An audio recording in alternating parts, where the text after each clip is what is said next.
జమ్మూ కాశ్మీర్లో ఉగ్రవేట కొనసాగుతోంది. ఇవాళ ఉదయం బసంతగఢ్లోని బిహాలీ ప్రాంతంలో ఉగ్రవాదులు భద్రతా బలగాల మధ్య కాల్పులు జరిగాయి. దీంతో ఆయా ప్రాంతంలోని అడవుల్లో ఉగ్రముఖల కోసం సెర్చ్ ఆపరేషన్ కొనసాగిస్తున్నారు భద్రతా బలగాలు. బిహాలీ ప్రాంతంలో ఉన్న అడవుల్లో హెలికాప్టర్లతో ఉగ్రవాదుల కోసం జల్లెడ పడుతున్నాయి భద్రతా బలగాలు.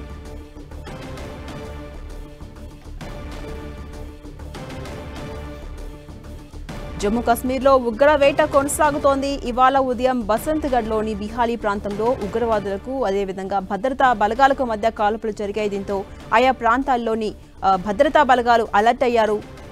అడవుల్లో ఉగ్రముఖల కోసం ప్రస్తుతం సెర్చ్ ఆపరేషన్ కొనసాగుతోంది. భద్రతా బలగాలు అలాగే ఉగ్రవాదుల మధ్య ఉదయం కాల్పులు జరగడం జరిగింది. ఇక బిహాలీ ప్రాంతంలో ఉన్నటువంటి అడవుల్లో హెలికాప్టర్స్ ద్వారా ఉగ్రవాదుల కోసం జల్లెడ పడుతున్నాయి భద్రతా బలగాలు.